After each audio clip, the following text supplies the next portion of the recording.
Hello, Hot Vibes. Oh yes, and welcome back to Sense8 Season 2, Episode... God, which one? Episode 6? No? What episode is this? 5. Episode 5. 5. Fear, Yes. fear never fixed anything. Woo! So true. Oh. But yeah, I have some notes pulled up. I didn't do the notes, but I did check them out on Wiki, and they checked out. So Yeah, I surprisingly watched this like late in the week because I completely forgot to watch it during the week. So I watched it I think like yesterday. I watched it again this morning. Yeah, normally I watch it like on Monday, Tuesday, or like earlier in the week, just so I don't forget. But I forgot, and Yeah, so but- then but yeah, no, I did watch it. I remember to watch it. I saw it. I remember some things about it. Okay. Because I had to run around and do other things too, so I was kind of like on in the background.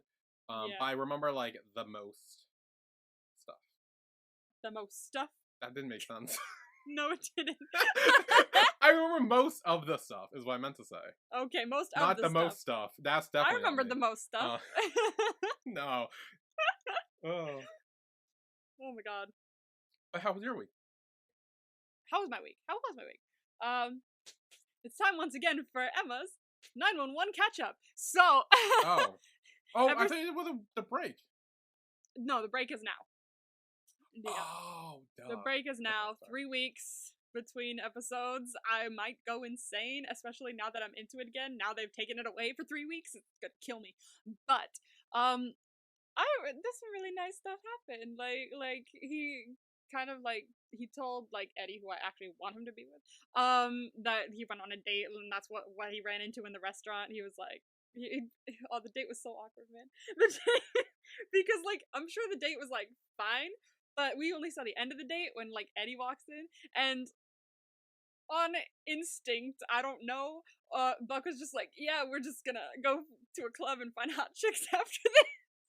And I was like, honey, sweetie baby, no. This is so secondhand embarrassment. So stress-inducing, but he does end up telling him by the end of the episode, like, no, we were on a date when he ran into us, so, like, that's what happened, which was really nice. It was a good scene, and he was like, hey, it's fine, like, happy for you. He told his sister, which was really exciting, and at the end, he was like, I'm sorry for, like, all that stress that happened on the date, like, I don't know what that was. I don't know who that was. Like, I did not mean to say that. But then he invited him to his sister's wedding. He's like, please. So, like, they're gonna dance at the wedding, which is gonna be really fun. But the wedding isn't for another 3 weeks, which is killing me. Although, at the end of the episode, it was, like, kind of insane, because apparently the bachelor party was the night before, and so they were like, we can't find the groom, and everyone's like, what? Like, they walked in with, like, I don't know what happened. Like, Eddie's only wearing, like, his suit jacket, his suit pants, and, like, the collar of his suit. Like, the shirt is just gone. I don't know what happened. There's vomit on his shoulder, and he doesn't think it's his. And it's kind of a mess. So everyone's like, what even happened last night? Very hangover kind of. Yeah. So yeah, that's gonna be fun, but it's not for another 3 weeks, which is gonna kill me. And I wrote my first fanfiction in like 6 years. Oh! So that was really fun. I had a lot of fun doing it too. I was like, oh my god, I haven't written in so long. Was it 911 fanfiction? Yeah, it was 911. It was like from Eddie's point of view, like at the wedding or something like that. And I was like, oh my god, I'm gonna do something. And so like I was struck with inspiration, and I was like, oh my god, I haven't done this in so long. Like, this feels really nice. So I've bought a new notebook, and I'm gonna write more probably. I've written down some ideas, so after I'm done filming for the week, probably tomorrow night, I'm gonna write some, because like I've missed it. Yeah, like the last one I wrote was like Maze Runner fanfiction, and that was like 6 years ago. So yeah, I think this will be fun. But other than that, I don't think anything else happened this week, to be honest with you. I set up an appointment for Monday the 22nd to get my new tattoo. Oh, nice. Yay! I'm getting a new tattoo. I have to tweak it a little bit, because I went in with a picture and they were like, so these lines are too thin. I was like, I know, you guys tell me that like every time and I always forget. So like, I have to go in, tweak it, fix it, and then send pictures and be like, is this okay? How about this? Is this good? So we'll see. But I have an appointment set. I'm excited. It's gonna be great. Other than that, I don't think anything else happened this week. Not that I know of, at least. No, not really. Well, how about you? How was your week? Fine. Hmm. Tomorrow I have off, which is good. And this week is like April break, so like I get to work 7:30, 3:30, so I get out earlier. Yeah. So that's more for I guess next week when I talk about it, but that's just for upcoming things I'm looking forward to. And also I may or may not. I might be in the area of possibly being in the same situation you were last week with 911, except for a different show. What happened? There may or may not be some revelations of maybe sexuality stuff going on in a show I am watching that I have been hoping for since like the beginning. And it's a lot, but I'm pretty sure there's a thing going on between something because like it's very complicated to explain because it's like okay, been on for a while. But just know I might be in that realm right now. Nothing has happened confirmed yet, and I won't go into it right now. But just know if like the more I watch, the more that comes out, the more I see, I will let you know and if things happen or not. Okay, so you don't want to jinx it by telling me what the show is?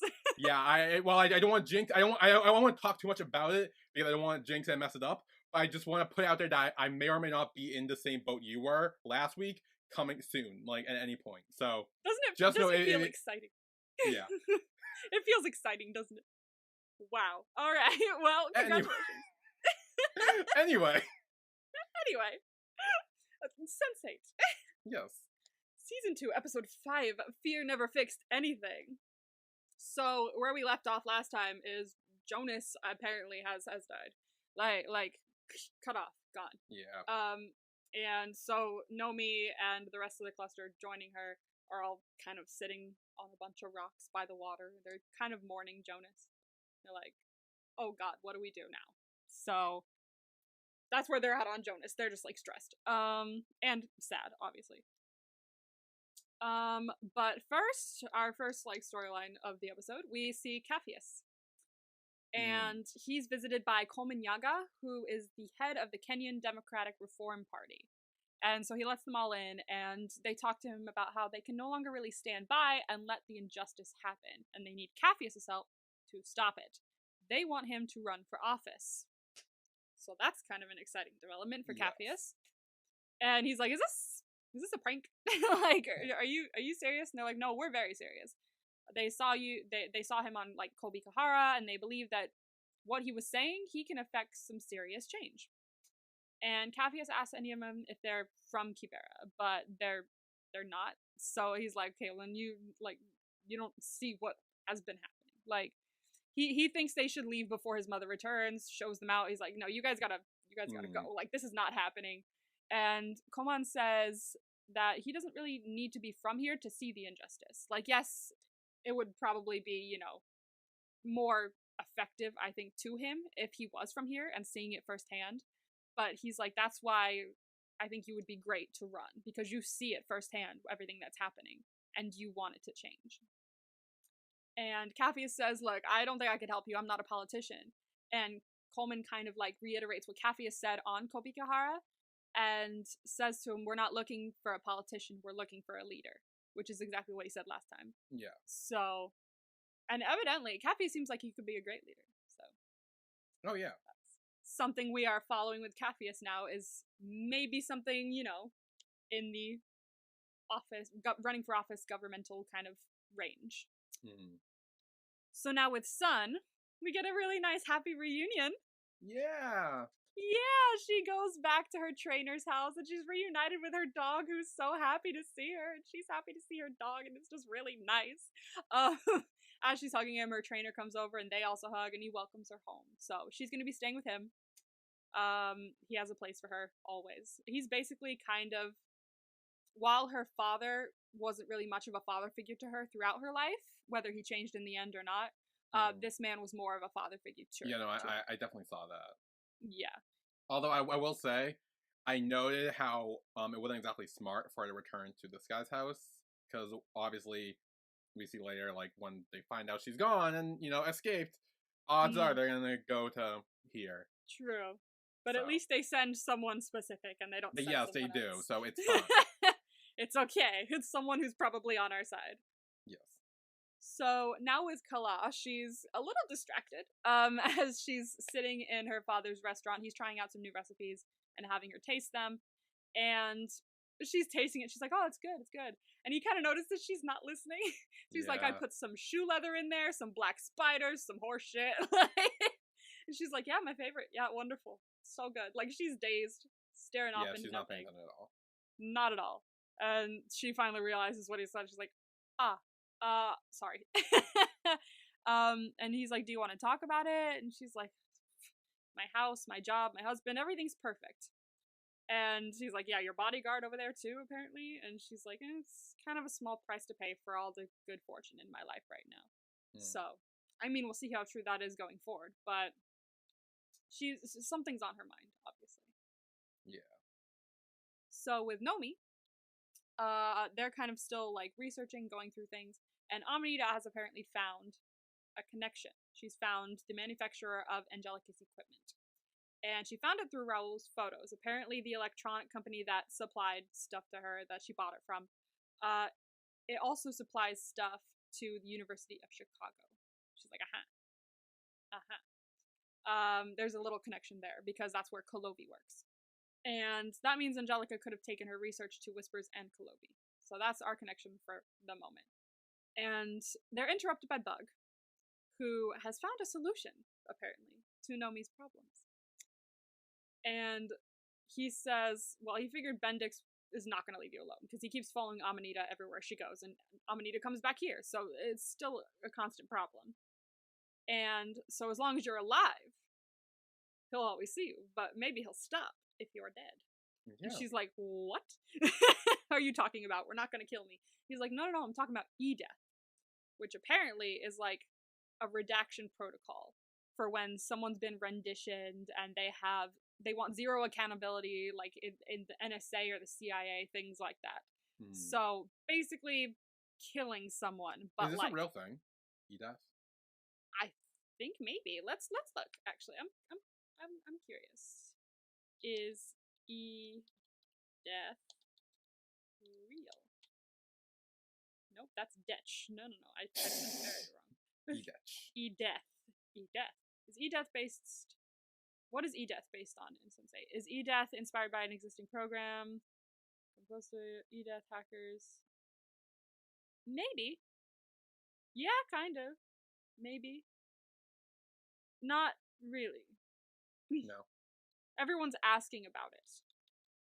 Like, is E-Death from Sense8 a real thing? So, maybe not, but honestly, I don't think we would fully know about it if it was. Yeah. I think hackers are probably more inclined to know about it because they hack into government places like this and find out stuff like this. So if it is real, they probably know about it, but like us just wandering around probably don't. Yeah. The government probably don't want us to know. So yeah. I like to operate under the assumption that it is. Yeah. But wouldn't that be cool? So apparently they can erase warrants, records, everything. So Bug just reached out to a guy that can do it for them. They're like, what guy? He's like, no, not a guy. The guy. So this is apparently the guy. Also, sorry for your construction. There's still construction going on by my house. That's okay. There was like a helicopter for a while outside my house, and I was like, the fuck? But no, yeah. So apparently he's gonna set up a meeting with the guy. The guy. And the guy is a real thing in the world. Yeah. I told you last episode. But we're gonna learn more about him later on in the episode. So back with Kala, her and her father are talking at the restaurant, and Kala thinks that she's not appreciating her good fortune enough, leading her to think that there's something wrong with her brain or her biochemistry. She's like, something's wrong. Like, I am having such good fortune. There's so much good things happening in my life. Why am I upset about it? Why am I not feeling happy enough? Whatever happens, she'll never be a person who can just be happy. She's worried. And her father says, look, few children smile as easily as you. And especially when you were a kid. And she's like, I don't really know what happened to that girl, that really happy, carefree girl of when I was younger. And he recalls a moment where she prayed and prayed and prayed when she was a kid for this doll that she always wanted. And on her birthday, her family brought her a bunch of big presents. A bunch of presents were scattered across the table, so many. But she knew. Her eyes zeroed in on the one present that she knew was probably the doll. She opened it, ripped all the wrapping off, and that's all she wanted. She didn't care about everything else. She just wanted the doll. And he makes a point where, as adults, we're taught to smile and appreciate all the presents equally, carefully unwrapping everything and loving all of them. But our hearts always know the truth about what we want out of all those presents. And Kala wonders, what if the truth is, something that could hurt someone else? What if it causes pain or uncertainty? And she's a woman now, which means she has to understand that love and your heart are sometimes very complicated things. It's not as easy as black and white as she was when she was a kid. Yeah. So with Sun, she's still having a great time. She's woken up by her dog. And she's free, The sun is shining. Everything's just nice. Yeah. And she goes to shower. She has a meal with her trainer. They sit down to eat. She's honestly just happy to be free. That's basically what we're seeing. Doing the regular mundane stuff she used to do before. Exactly. And it's not just oh yeah, this is just a small scene just showing her doing things. It really sets this tone of she's free. She's doing all the things she didn't get to do when she was in prison. And it's normal stuff, but it means so much to her because she's free now and she can do them. Yeah. She had to live without them for a while, meaning. So with Capheus, he is driving the Matatu and he stops in front of the TV studio building. And he's like, guys, we're making a short stop. So be back in 15 minutes. And he gets his blazer and he gets out. So evidently he's going to go see someone. And if he looks that happy and is grabbing his suit jacket, he's going to see Zakiya, probably. He kind of hesitates before entering the building. And he does end up going in. He's nervous. He's basically nervous is the whole thing. Yeah. Back with Sun for a moment. Her and her trainer are watching the news. There's an interview with her brother on the TV. Yeah. Dick. It's I just wish everyone knew my sister for how I know her. I'm sure, she didn't mean what she did. I will say he is playing it up to the camera very well. He is, yeah. Because he's not oh, she's my sister. I'm she's okay. So you're look, the person I know is different. She's doing all these bad things. She should turn herself. It's very much. He's playing it very well to where if we didn't know the truth, we probably would buy it. Exactly. He's good at putting on a face. Yeah. But damn, I would have punched that TV too. I'm telling you, and she does, obviously. She's no, fuck that, and she punches the TV, and she's sorry. And her trainer's no. If you didn't, I would have. So, fair. Evidently, nobody likes Junki in this house, which fair. I don't like him either. No. And back with Capheus, he arrives at the TV station on the floor that she works at, and he tells the receptionist he'd like to talk to Zakiya. And she's like, I know you. You're Van Damme, aren't you? Give me a second. I will call her up. And as she's doing that, there's a couple guys off to the side who are dicks. And they're like, you're a viral sensation. Your speech, though, it sounded a lot like Zakiya herself. Are you for real, or did she invent you? And he's like, what are you talking about? They're like, come on, the jacket, you look like, too innocent to be real, that kind of thing. And they're kind of mocking him a little bit. And Capheus is like, look, if you have a problem with me, just you could tell me straight up, whatever this is, I'm confused. And one of them is like, look, I think if you're into Zakiya, then that's the problem. Because apparently there's a story going around that when she was in London, the story was that she preferred lunch boxes to baguettes, in quotes. Yeah. So I get the baguette part. What does lunchbox represent? That mean boobs? Box. What's that? People no, box, Oh! Okay, Yeah. see, because I was literally just thinking of like a rectangle lunchbox, and I'm like, wait, I don't get. No, no, I no. was like, wait, I don't get. Oh, okay, see, that makes sense now.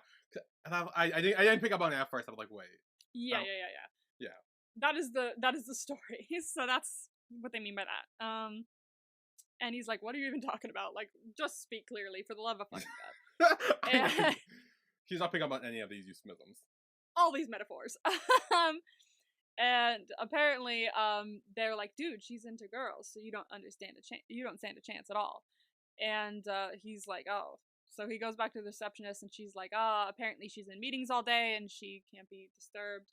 And so he's like, he was gonna leave a message, but he's like, "Yeah, never mind." So he leaves. Three dickheads over to by the side are laughing. And that's all we hear about that for this episode. But that storyline will unfold a bit in the next one. I was We'll gonna hear say, I don't know if I fully believe that. Interesting. Well, one, because when we see her before talking to Kathy, it's like she definitely seems a little flirty when she was talking with him in the past. Which, I mean, she could just be doing because she's the reporting, trying to get the story or whatever. Valid. But, like, she could also be, like, bisexual or something. So, like, I'm not, like... there definitely seems to be a thing there. So Yeah, I'm not completely absolutely. writing it off just now. Exactly. Or maybe they're making it up because they're, like, jealous and they want to date her or whatever, too. So, like, I don't know. They're little twits. Like, honestly, like, Yeah. for real. Like, nobody... Fuck them. So, like, I don't know. I don't know. They seem to not be people we want to take a word from, you know? With Sun. She and her teacher are training.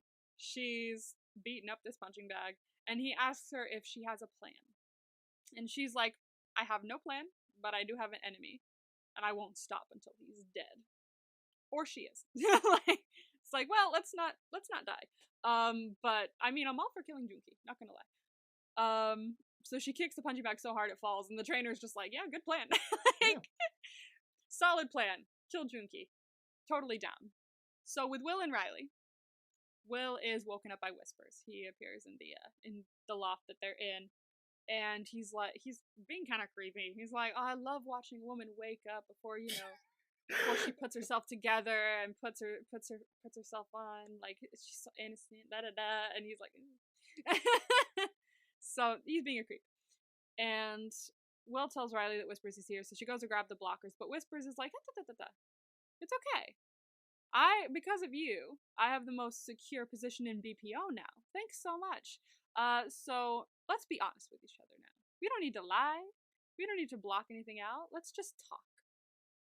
So he visits Whispers, who is apparently just sitting outside Parliament on a bench, like clear as day, obviously in London. Yeah. And he says that he first came here for his PhD in medicine. He was in awe of the building. It's as much a work of art as it is a fortress. And the style is called Perpendicular Gothic, used after the Black Plague destroyed much of Europe. The Black Plague revealed sapiens' weaknesses, he says, and terrified them, so they built temples to the immortal, and that's what these are. So vertical lines descending from the heavens, all the might from the Lord bearing down. He's talking out of his ass. He's talking out of his ass about the buildings in front of him. And Will guesses that he's that single point that,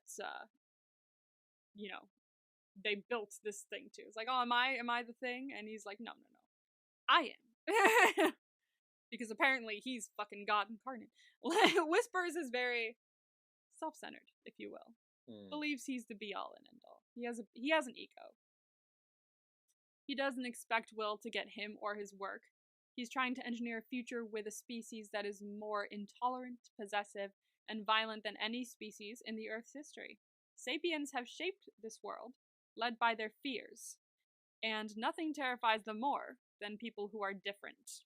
Will asks him to save his justifications, because you killed an innocent girl. You killed Sarah Petrell. And Whisper says, "Who?" This bitch does not even remember her name. Yeah. Like, he ingratiated himself so much into this little girl's life that the mother remembers him, but he does not remember her. Like, she's that insignificant to him in all of this. And he says that there will always be unfortunate necessities while constructing a monument. He thought a cop would understand that. Angelica did, as she saw their work as the key for the future of both species. She believed in what they were doing as much as he does. And Will asks why she committed suicide then. Why did she blow her brains out in an abandoned church if she believes any of this? And he replies that people who bear the full weight of the truth sometimes break. And Whisper says Will must know all about breaking, as he saw it happen to his father day by day. He just chose booze instead of a bullet. Will's about to punch him in the fucking face, but then again, dude, you're not there, so obviously he does not. You can't. Yeah. You can't. You can't. No He misses him. No connection. But he does lose the connection when he tries to. Yeah. And that's where that scene ends. So now we are with Kala. And this is a stressful as hell scene. But it's also kind of funny. I related to this scene anytime my family gets together. Dude, anytime politics come up, it's like change the subject. Everyone's just like, please okay, change it. Let's not talk about this right now, please. Oh my god. Part of me sometimes thrives on the chaos, but the other part of me is like, look, I just want to eat my food. I'm not here to like, chat shit. I don't know what you want from me. I just want to get up and walk away. Like that's please. I will take my food upstairs. I will not eat with y'all. Like, I'm done. Basically. So Kala and Rajan are having dinner with their families. Both families are there. Manendra, Rajan's father, is complaining about how the religious people want to take the country back to the Dark Ages, as we know about his character already. And Kala's father, Sanyam, says he doubts that, but he does get the point. But alright, he's like, alright, yeah, fine, whatever. Like, trying to, like, just move past it a little bit. And Sahana wants to talk about something more pleasant as well. She's like, okay, let's talk about the food. Like, oh, this is great food. This is delicious. And Menendra's not letting it go. He's like literally like everyone's trying to move on, and he's just still talking out of his ass. He's like, look, let me ask you this. Do you know what kind of world those terrorists want to build? And he's like, look, I can't speak for them. I'm not one of them, you know? And he's like, and Menendra thinks someone should because they only speak the language of violence. And he's like, well, maybe they were taught that language, you know? It's not that, it's just who they are. And Menendra hopes that Sanyam's not one of those liberals, in quotes, who thinks those psychopathic murders are victims. Sanyam replies that he's just an idiot who believes that if you kill someone, you should be tried for it, no matter your profession, whether you're just someone practicing a religion, a politician, or a president, trying to take a stab at what he's going for. And Sanyam says that since the British have left, the structure of power and the distribution of wealth has honestly barely changed. He sometimes wonders why that is. Maybe a smart man like Menendra can answer that for him. And the family is still attempting to create a good atmosphere.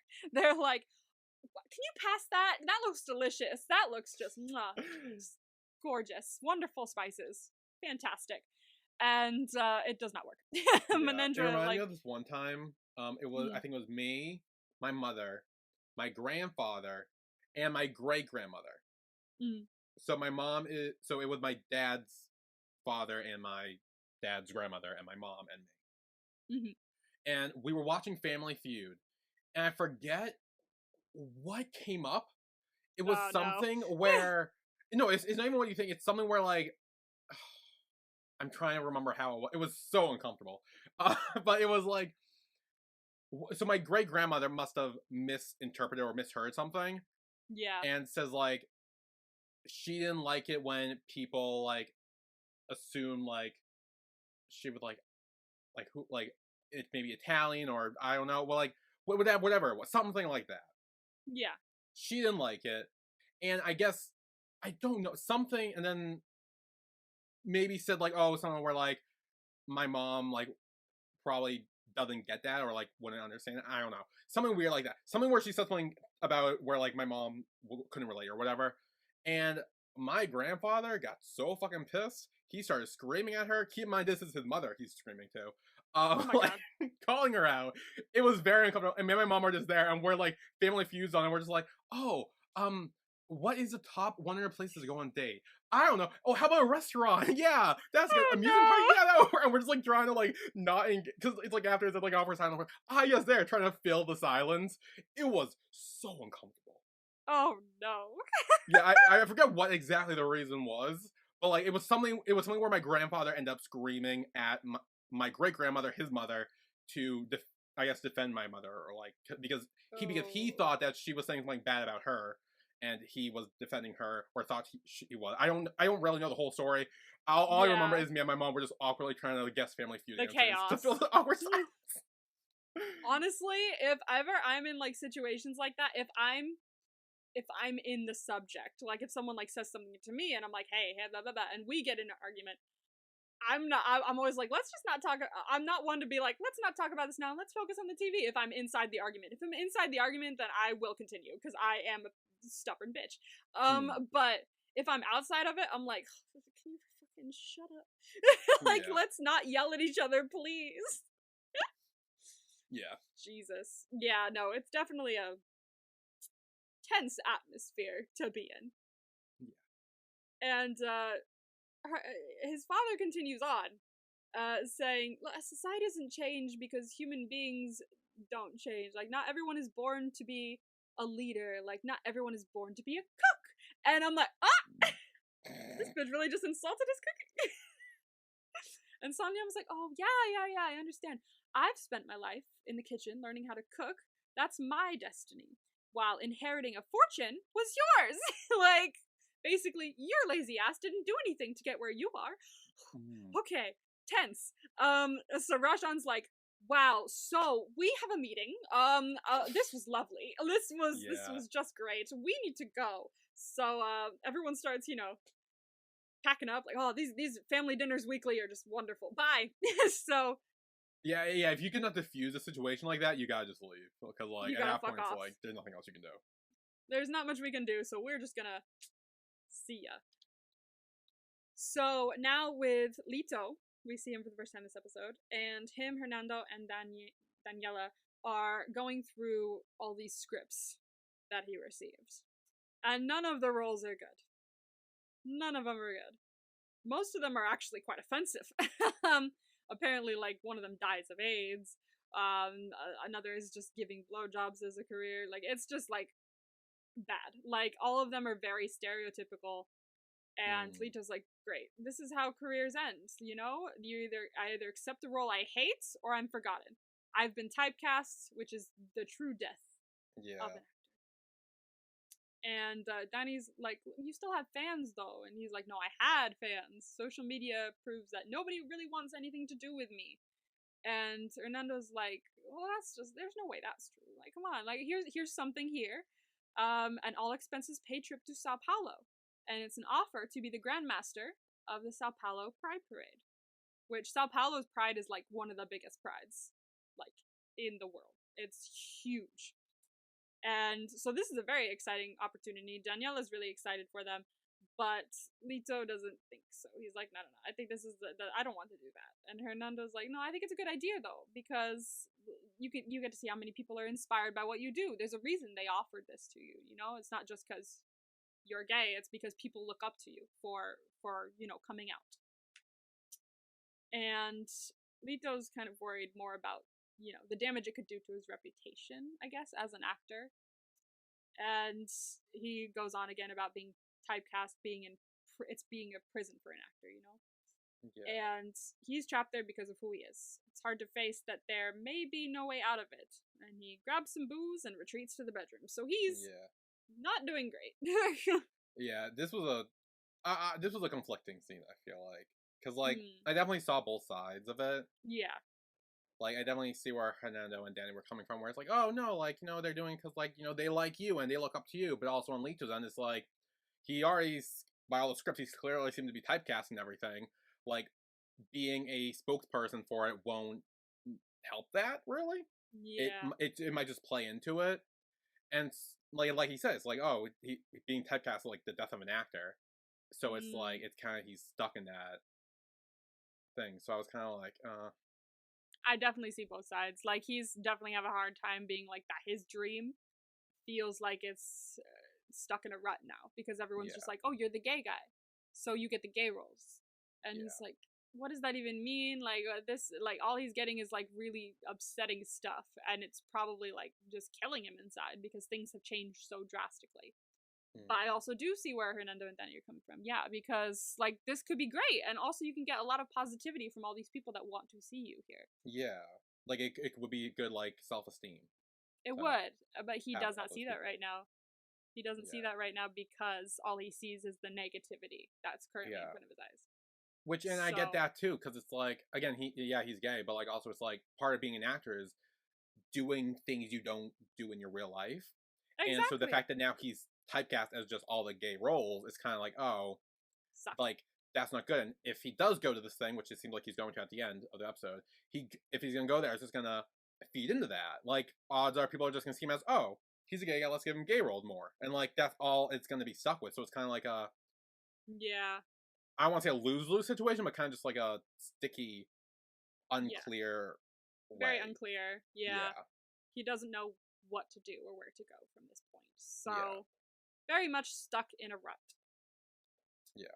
But with that being done with Lito, we're going to take a break here. Okay. And after that, we are going to talk, or we're going to see Nomi, Amanita, and Bug go to see a movie so they can meet with the guy. The guy. The guy. The guy. The guy. The guy. So, yeah, we will be right back.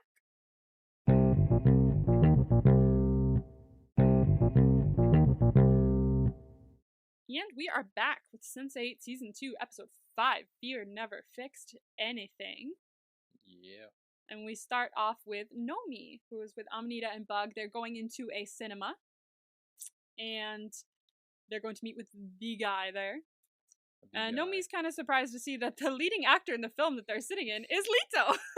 That was actually funny. I was like, oh. No, but she's like, no way. And Amanita's like, what? That's Lito. That's literally Lito. She's like, oh my god, no way. And Bug's like, oh, do you know? And she's like, yeah, he's in my cluster. And he's like, Leo Rodriguez is one of the voices in your head? And like, he's like yelling it, and they're like, shh. That was hilarious. Shut up. So apparently, Bug is a fan. He's a fanboy. He's a fanboy. He's a fanboy of Lito. He's seen this movie 10 times. He loves Lito's work and tells Nomi to tell Lito. But Lito is sitting next to Bug right now because evidently he's been like summoned. And she's like, tell him yourself. He's right there. And he's like, oh my god, be cool. Be cool. Be cool.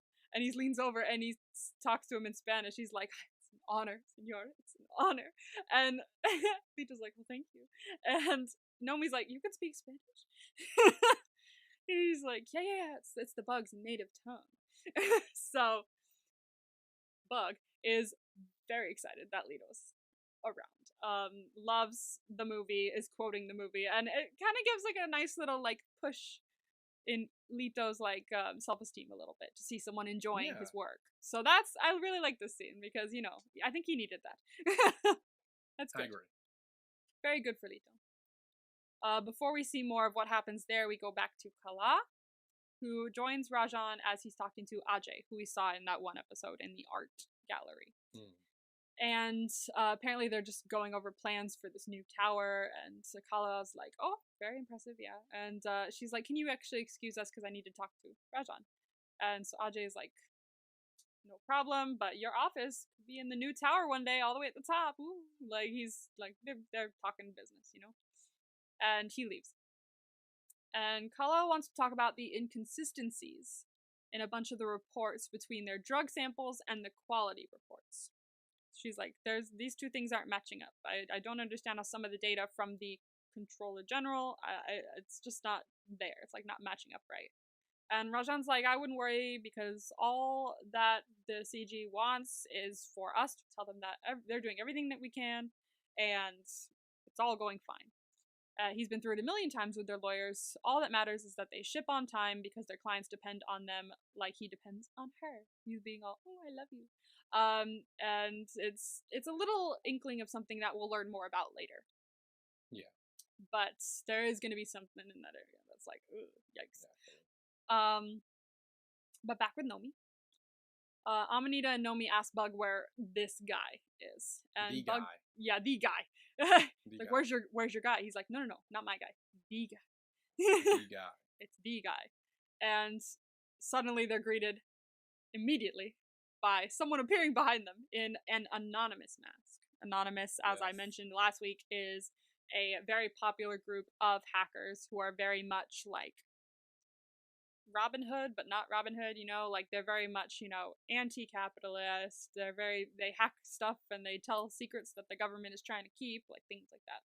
So he's sitting in an anonymous mask, and they now, once they see the mask, they're like, oh shit, you're the guy. Like the guy. He's the guy. He's the guy. So he's like, hello, Nomi Marks. And she's like, you know my name?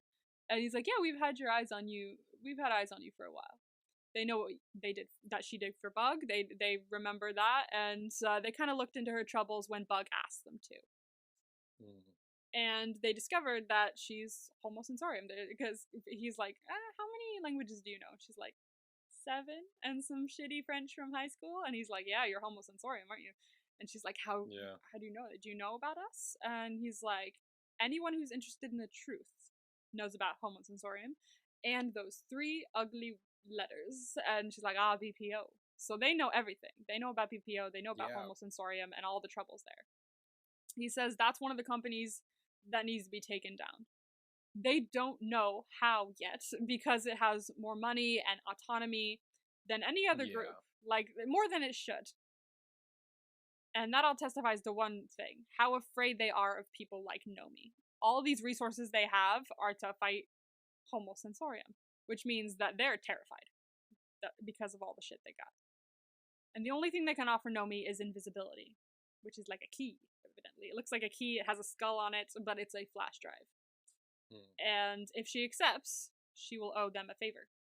And he doesn't know what or when, but if we help you, you help us. And fair. Fair, honestly. Hands her the key. The 3 turn around when the audience, you know, applauds for Lito again. They're like, oh, thing. And then when they turn back, the guy is gone. The guy is gone. The guy is gone. So Nomi, Bug, and Amanita all look down, and there's a key in Nomi's hand. She's got the key. She's got the E-Death. So, hopefully this will help her. Now with Wolfgang, who we haven't seen much this episode, he's looking for Felix or Fox in Fox's apartment. And there's candles everywhere, no one's answering his calls. But as he's enjoying the view, Leela, who is wearing nothing, Zero, absolutely nada, walks up to him and is like, oh, he's in Shanghai, he's not here. And Wolfgang gathers that there's no real meeting, apparently, because he was told there was one.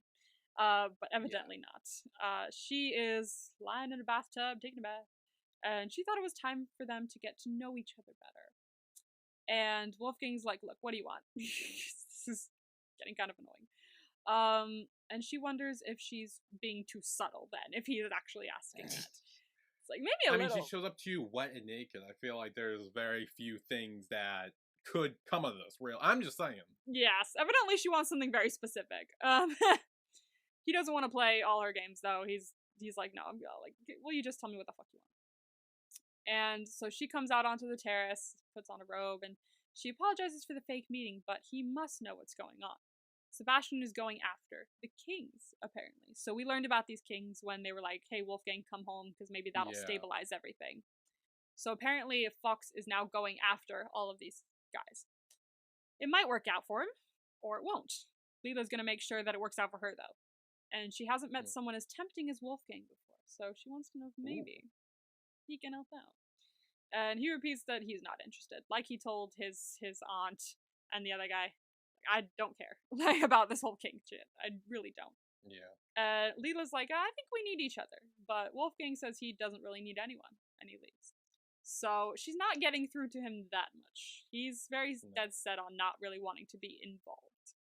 So with Sun's teacher opens the door after there's a little ring of the doorbell or a knock on the door, and it's Detective Moon! It's Moon! It's Moon! Moon is here. He says he's hoping to keep Sun alive. And so the teacher's like, alright, you can come in, fine. If that's your goal. So the two sit down, teacher offers him some food, and they just sit down to chat, have some tea. And Moon says that he fought Sun once when he was younger, but she used a different name at the time. So evidently that's why he did not realize that's who he was going after.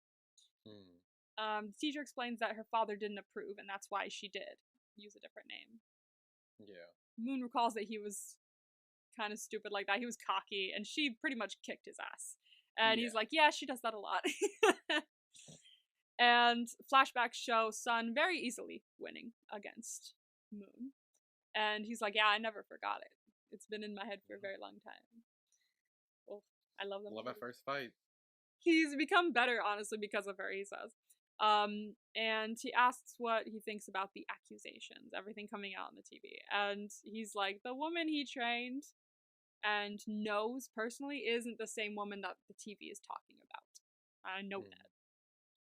And as they're talking, we see Sun sitting inside, right inside, just inside. I was gonna say, that's very ballsy. That is very ballsy, but she is very ballsy. She wants to hear. Fair. Yeah. She wants to hear the whole conversation. As he sits down, he says something's not right about the story of her escape. He's like, I noticed that the camera in her cell was down. The camera in front of the laundry room was down. Everything spells sus. The guards, they came from Seoul. They weren't from the prison. Yeah. Something weird's happening. And he also notices that the tea is still warm. It's like the second cup of tea is still warm. Did you have a friend over? He's like, yeah. Friend came to visit. That's it. He's like, all right. Well, I think Sun could use a friend. And with what she's trying to do, I don't think she can do it alone. So he leaves his card, thanks him for the tea, and leaves. So he knows. I think he knows that she's there. Absolutely. So he's kind of talking to her through her teacher right now. So with that, he goes, but gives Sun something to think about. So with Nomi back on the boat, they decide to use the key. So Bug plugs it in. He doesn't know how long it'll take. He doesn't know what the process is. He just knows that this is what they need. So they plug it in. The screen flashes. And Amanita receives a message on her phone. And she's like, oh my god. And they're like, what? It's like, I had an alarm set for all the, police reports on you, the bolo, everything. And they're gone. There's no results for them anywhere when you search Nomi Marks. Absolutely nothing. No warrants, nothing.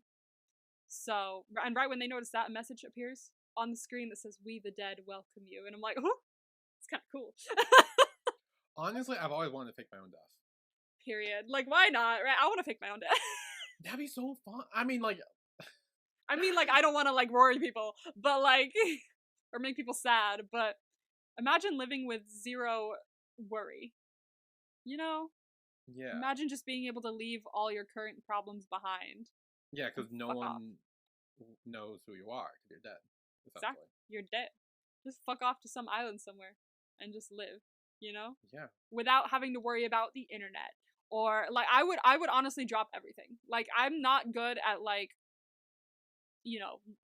being amongst nature and without Wi-Fi. I'm really not. But if it erased the problems that I have, I would ditch literally everything and just go live on an island somewhere in I don't even know where. If it was just if I could just run a little shop and just be known by the locals, I don't give a fuck. I'd do it. Yeah, kind of Never Let Me Go. When they kind of when they run in, they have their own little stuff. Yeah, I'd do it. Shop. Absolutely, I would fucking do that. Honestly, I would too. I would do. I would just drop everything, say fuck it all, and just go off and do my own thing. Absolutely. I know now it's a damn. I really want to pick. I know, because again, I would feel bad for my family and friends who would think I'm dead. Yeah. But I feel if I was in a situation where faking my death could be a way out, yeah, I wouldn't be opposed to it. If it was a more positive thing, faking your death, than a negative thing, if there were more pros than cons, I would do it. Yeah. If I was being hunted by the government Nomi is, I'd be okay, time to fake my death and fuck off. If I felt that faking my death was my only option, I would do it. Yeah, no, same. 100%. Question of the day, would you fake your own death? Would you fake your own death, ladies and gentlemen? Question. And if you did, where would you go? Yeah. I'd go to a little island. Why not? I like a beach. But yeah, Nomi's dead now. Nomi is pretty much dead. But I just fucking love that message on the screen that appears, just we the dead welcome you. Ooh. Ooh. I am wondering what they're going to want in return, though, because they did say, hey. I will tell you right now, I don't know if we find out. because Oh, what the? I feel like that would have been like a, storyline for maybe another season, but there wasn't one. Yeah, I know. I was really into this whole anonymous storyline. It's kind of sick, but I don't think we ever find out, to be honest with you. So, Damn. kind of stinks, but one of the big unanswered questions of the series: what did Anonymous want from Nomi? But as for now, at least she's dead. Yeah, she's dead. It's fine. She's dead. It's chill. So now we're with Lito, and we're kind of with everyone as well. Lito enters the bar, and the cluster is behind him, which is kind of a cool shot. He just like pushes open the door, and they all kind of walk in with him. Very sick. And the bartender, we know it's the guy he kissed that one time, because he was sad, and the bartender had hit on him at one point, so he was like, you know what, I need to just let this go and actually kiss someone, so it's the bartender. He's very happy to see him as well. So Lita orders tequila cubed this time, not squared, like he did last time, and the bartender's like, okay, jeez. But he said he's been hoping to run into Lito, and he hoped that he would come back so he could thank him. He's like, thank me. Why? And apparently, his courage from kissing him, just like the passion that came from it, it really inspired him. So he went home that night and proposed to his boyfriend, who apparently he had when he was hitting on Lito. Okay, see, that's the thing I was going to bring up in this scene. He had a boyfriend when he was hitting on Lito and kissed him. Yeah, he did. It's kind of funny. I find it kind of funny because, like, hey, at least it ended happily, and his boyfriend's like chill, like if his boyfriend's chill, I'm chill. I'm not chill. They apparently worked it out, so it's fine. But he was full on flirting with this guy. It seemed that they had problems. And then proposed to his boy. Like, I'm not a fan. Okay, fine, you're not a fan. But like, if he's good, if his boyfriend's good, if they've worked out their issues and they're engaged now, fine. I do not care. But congratulations. So he's like, oh, my boyfriend over there, Pepe. And he's like, hello, Pepe. So apparently they've had the best year of their lives, and he would have been brave enough for all of that without the kiss. And I love what Capheus says. He pops up and he goes, courage, it's contagious. And I'm like, oh. Like, I actually genuinely love that. So I like to I'm gonna try and, like, every time I watch the show, I find more things to, like, try to live off of, like courage is contagious, or like one of many, like I am we. Like, it's very much lessons to go through life with, even though they're for something so much bigger in this show. It's something that you can still translate into regular life. Things to live by. And the bartender says that the tequilas, they're on the house. They're on him, because he's very happy to see him again. And as he's drinking his tequila, he takes the Pride Parade letter out of his pocket and kind of reads it through. And Will says the bartender's right. Nothing will change if they just keep playing it safe. So, evidently, Lito may be going to this Pride Parade. It's something he's definitely thinking about. Yay. And alternating between their hideout and the bar, Will points out to Riley the situation they're in. They're hiding in holes. Whispers is out there having a wonderful time, and they've kind of turned him into a fugitive. And he's like, I'm not a fugitive, I'm a cop. A fugitive runs because he's alone. I'm not alone. I know that. So Whispers kind of showed him the scale of this battle. Why does BPO have so many resources? Why are they this afraid of all of us? That must be because there are more of us out there than we thought there were. It's not just us. It's not just a couple of clusters. There's a lot of us out there. I'm sure of it. And so Riley's like, good. Then we need to find them. So they come up with a plan. And that plan isn't really like said. It's more shown. Is to play this show at this venue for Riley to DJ again. And to maybe find some sensates through that. Putting themselves out there, And as they're getting ready, each member of the cluster kind of is taking their place in front of the mirror, all getting ready for this big event. And Riley at the same time calls Vincent, who we remember from before, saying, I could get you on a show, no problem, and I'll protect you if you need it. So she's going to take him up on that offer. Yeah. And now the cluster is gathered in the safe house while brief flash forwards show a rave. Kala is afraid because they have risked so much to free Riley. and it seems dangerous to expose themselves like this. And Riley says Vincent has offered them protection, so it'll probably be fine. But Lito's like, I don't know. Can we trust him? Can we trust him at all? And they're like, yeah, you just hate him because he doesn't like your movies. It's like, okay, well, the movies say a lot about someone, okay? Like, your taste in movies says a lot. And so he's still a little iffy on him because of that. Yeah. But they're like, look, we have to take this chance, you know? The cluster asks for Sun's opinion, and she says you can't win a fight protecting yourself. Like, you gotta put yourself out there in order to win. And Nomi says that if they use a coded media alert, it's almost impossible for the cops to get there fast enough. So that's a positive thing. But Riley's like, no, not just about your tech skills. What do you think of the risk? What do you think of the risk it entails? And Nomi says your life is either defined by the system or by the way you defy the system. And that's one of the big quotes from Sensei as well that a lot of people like to quote. And I love that quote. It's actually, I want to live by that too. Like, I want to defy the system. I don't want to be defined by the system. I want to defy it. It makes me want to, I don't know. It makes me feel good. Anyway, Wolfgang then chimes in and says, "Fear never fixed anything," which is the title of our episode. And as they decide to go through the plan, Riley freshens up the blue streak in her hair, and the Sense8s toast to courage and each down a shot at the bar. Also, they start playing What's Up? Yeah, thank you. So we get to see that song come back, which is great because it was one of the big moments of the show in the first season. Yeah. So I like that they brought it back. Now at the club, Riley is announced. She goes up on stage, and the audience is like, fuck yeah. So apparently she's very popular, TJ. And Will is standing by on the balcony. And Riley takes the mic and she says she usually doesn't talk. She usually just does her set. But she needs to say something that she should have said a year ago. She spent a lot of her life with her eyes looking down, afraid of anything beyond the next step, obviously, because she was traumatized. And then something happened to her. Someone reminded her to look up. And she looks up to Will on the balcony, and she says she wants to thank that person. And simultaneously, she visits him and says just to him that she loves him. And he's like, I love you too. I'm like, I just really love them. So they love each other. They kiss. They're cute. So Riley smiles back on stage and tells everyone that she sees them. She believes in them, and as long as they're together, there's nothing that they can't do. Which is a quote that was used in the trailer, which is very cool.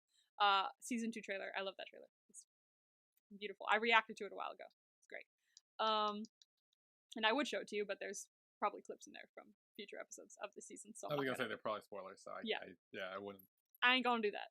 Unless we're done with the show. But so she begins her set and spins the Four Non-Blondes What's Up into a remix. So we get kind of a remix of What's Up. And everyone's really happy. Everyone's on stage. The whole cluster's on stage. They're all dancing, cheering, having a great time.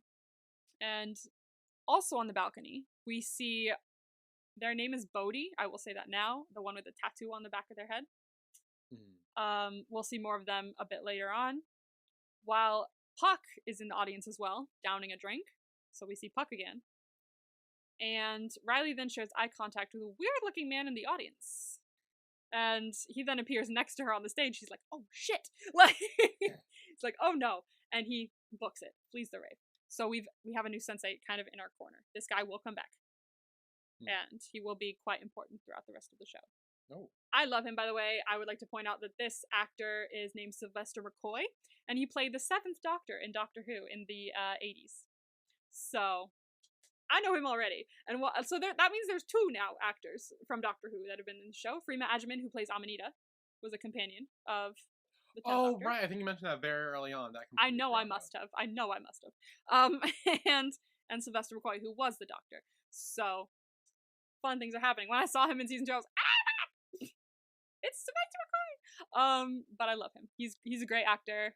Did I meet him? No, he was there the year I didn't go to the convention, but I wish I did. It's not too long before Whispers kind of appears next to Will and tells him that this was careless. What'd you do this for? This is ridiculous. You know you're gonna get caught. And Will's like, I don't think it's careless, I think it's amazing. What we did here tonight was amazing. And backstage, Vincent is informed that the cops are coming. It's like, shit, we gotta go. We gotta book it. So the crew quickly goes up to the stage, removes Riley from it, and they're like, we have to book it. They're here. And Will shows Whispers the bottle of blockers and says he'll see him soon. Bye. And so they run off out the back door. Riley notices the police entering and she's taken away. Both Bodhi and Puck also leave the scene, which is something to note, while Riley and Will disappear backstage. Whispers and the cops are following them outside, but Riley and Will manage to get on a boat with Vincent, with a fence blocking the cops from getting to them, and take off on the boat. So they escape just in time, but their plan has worked. They've done it. And as Whispers watches on, Will is like, "Thanks, Milt. Bye." And they're just living on high right now as they navigate down the canals of Amsterdam. So that's where the episode ends. Yeah. Ta-da. Who's your MVP for this episode? 3, 2, 1. Bug. Bugs. Period. Yeah. Bug brought about the E-Death. Bug saved the day. Yeah. Nomi is now free from any of the warrants and bolos that are out on her, so. Yeah, I mean, that's pretty much it. That's a pretty big, like, thing to happen. So. It is, yeah. And he gave Lito a little boost in his confidence. Just by being a fan. He's a genuinely nice person. So, yeah, Bug, for sure. So, your grades. So, Fear never fixed anything. You said, at first you said Lito, but then you settled on Sun. Both were wrong, although it included all the sensates, but Wolfgang said it, so that was the thing. Reunion was your first one. You said Will. You were wrong. It was Sun. It was Sun reuniting with her duck. Oh! I was like, who reunited with who? Sun reunited with the puppy and her teacher, obviously. But that puppy. Anonymous. You said Nomi because I explained more about what Anonymous was. Yeah, I was like, oh, hacker stuff. Yeah, that's Nomi. Hacker stuff. That's Nomi. Something/someone from season 1 comes back. You said it had to do with Riley, maybe, but no, it was the guy that Lito kissed in the bar. Oh. Ta-da. So you got that wrong. And DJ was the obvious one, and you said Riley, which was duh. So yeah, that's your grade. So, your vibes for episode 6, the title of which is Isolated Above, Connected Below, which will be a very interesting discussion to get into, because I really love the like logistics of like this whole episode. Just, there's so much like talking at one point, just like a lot of like info dump, but like it's so interesting to listen to when Sylvester McCoy is saying it, to be honest with you. So that'll give you like some hint as to who maybe this is connected to, or who this is set in the presence of. Sylvester McCoy is the one that says it. His character. Who says it? McCoy? Yeah, his character says it. The guy who appeared on stage. Oh. Was like that. I'm assuming Riley.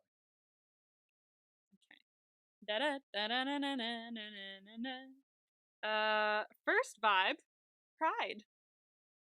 Oh, so Lito goes to San Paulo. Hot damn. And it's clusterfuck adjacent. Adjacent. So it's not totally a clusterfuck. Because there's not enough people for it to be deemed a clusterfuck. So it's like a threesome? Foursome, maybe? Orgy level, or what's the ranking? How many people did it involve? Sensate wise, 2. So okay, so that's more like and then 4 in total. Oh shit! No, wait. 3. Oh no. 6 in total. 4.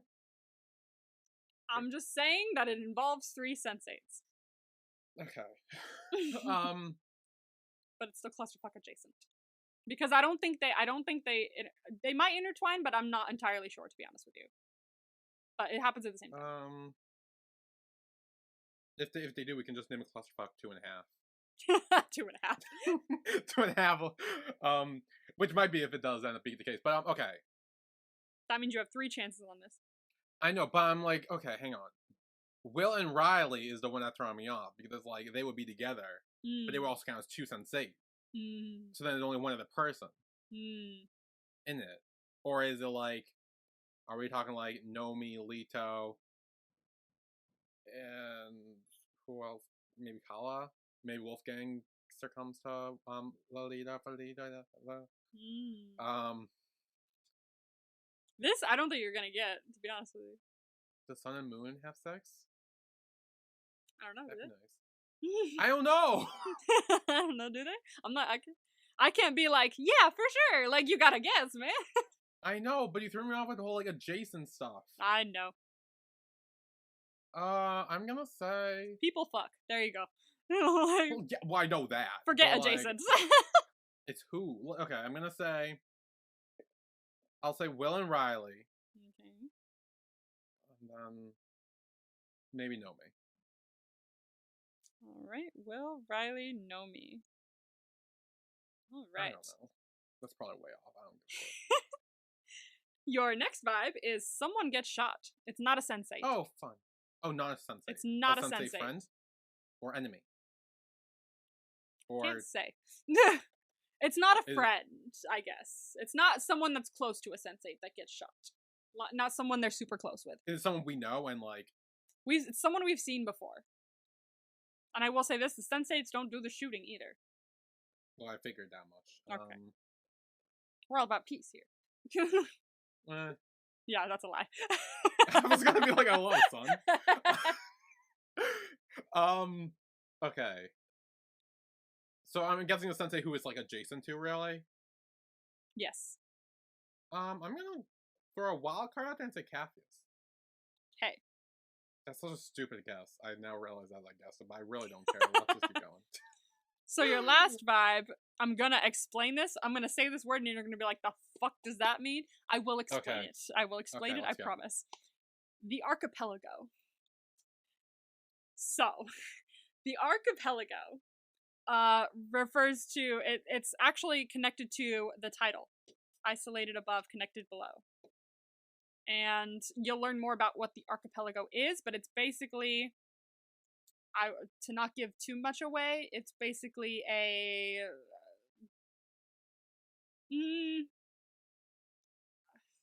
I don't want to say grapevine.